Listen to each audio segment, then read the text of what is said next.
Bonjour, j'espère que vous allez bien. Dans cette nouvelle vidéo, je vais parler de la notion du clone, clonotype et le répertoire immunologique d'un individu.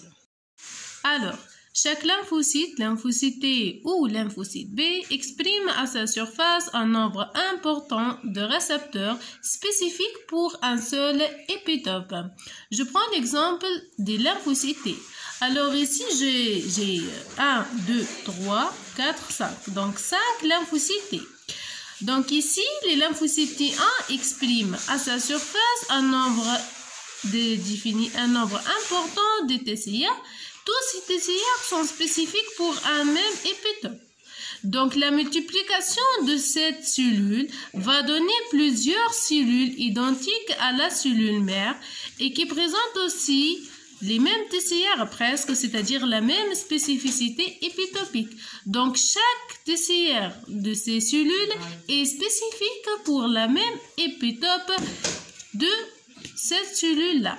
Donc l'ensemble de ces cellules forme ce qu'on appelle le clone. Voilà, donc le clone, c'est toutes les cellules présentent les mêmes TCR. Donc généralement, les cellules qui présentent les mêmes récepteurs sont identiques génétiquement. Donc génétiquement identiques. Donc comme le cas de mitose réellement. D'accord? Une cellule mère va donner deux cellules filles, par exemple. Donc toutes ces cellules sont génétiquement identiques, expriment à leur surface des récepteurs spécifiques pour un même épitope.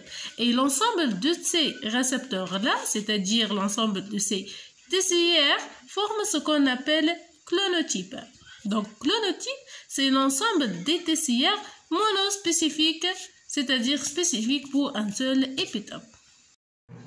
Donc voilà un exemple qui explique mieux comment chaque TCR de chaque cellule va reconnaître le même épitope. L'épitope 1 ici noté et l'ensemble de tous ces TCR sont appelés les récepteurs clonotypes.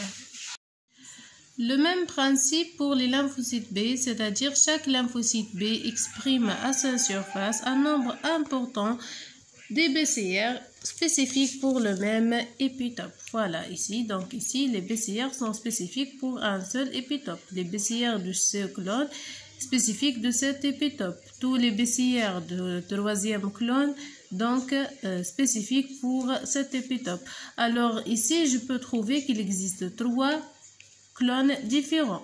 Pourquoi? Réellement, selon l'antigène. Donc, notre antigène est un antigène trivalent, c'est-à-dire qu'il présente 3 épitopes différents. Donc, la valence égale à 3.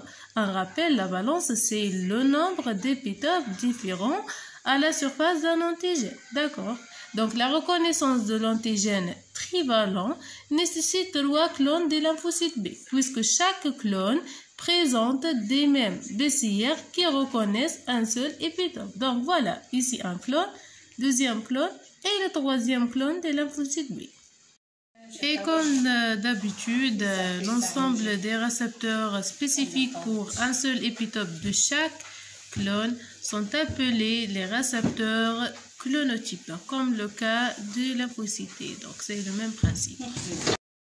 Et bien sûr, les récepteurs de chaque clone sont différents des autres. Donc, les BCR du clone 1 sont différents des BCR du clone 2 et différents du BCR du clone 3.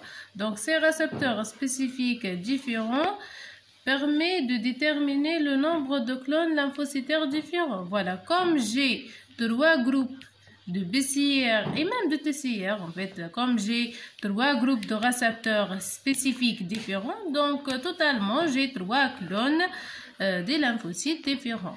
Et ici, le nombre de ces clones lymphocytes différents détermine le répertoire immunologique d'un individu. Je prends cet exemple d'un antigène X trivalent qui présente 3 épitopes différents et je prends l'exemple des cellules B. Alors, chaque épitope est reconnu par un seul type de lymphocyte B, donc spécifique. Toujours on parle de la monospécificité, donc ici il se fait la sélection clonale.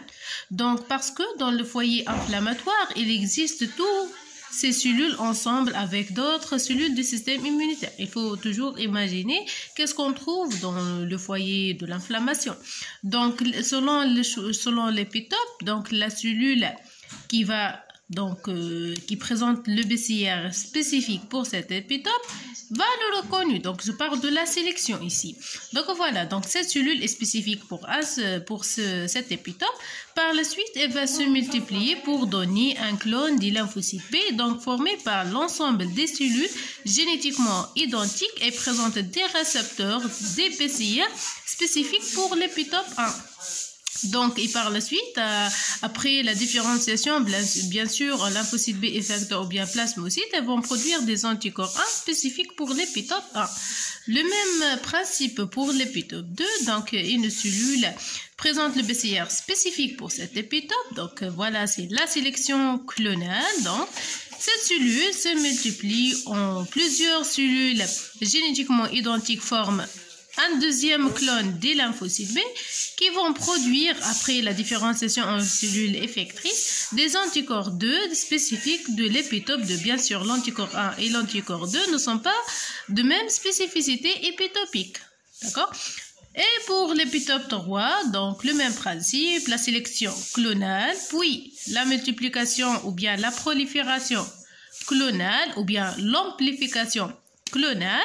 Et ces cellules vont se différencier en cellules effectrices, productrices d'anticorps de type 3 spécifiques de l'épitope 3.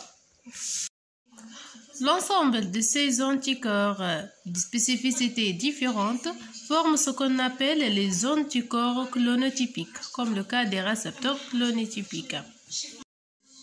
Au cours des réponses immunitaires acquises spécifiques d'un antigène donné, donc comme toujours, il se fait la sélection clonale, donc un seul type de lymphocyte donc spécifique pour un seul épitope, par la suite l'activation et l'amplification clonale. Donc voilà, donc on trouve plusieurs lymphocytes B donc génétiquement identiques. Donc par la suite, différenciation en cellules effectrices productrices d'anticorps qui sont des plasmocytes et des lymphocytes B mémoire qui interviennent au cours des réponses immunitaires secondaires. Aussi bien les lymphocytes T4 et les lymphocytes T8 aussi. Donc voilà, donc le même principe, sélection clonale, multiplication clonale, on trouve un clone des lymphocytes T spécifiques du même épitope et comme d'habitude, différenciation en lymphocytes TH ou bien T4, donc effectrice, c'est-à-dire productrice des interleukines parce que c'est le rôle donc biologique de lymphocyte T-helper et des lymphocytes T-helper mémoire intervenant au cours des réponses immunitaires secondaires.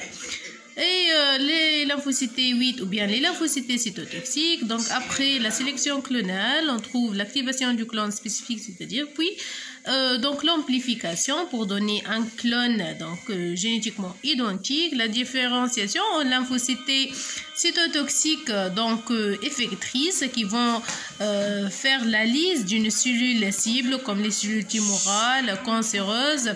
Donc ici, donc par la sécrétion des perforines et des coenzymes aussi, et des lymphocytes cytotoxiques mémoire bien sûr comme les autres cas des cellules.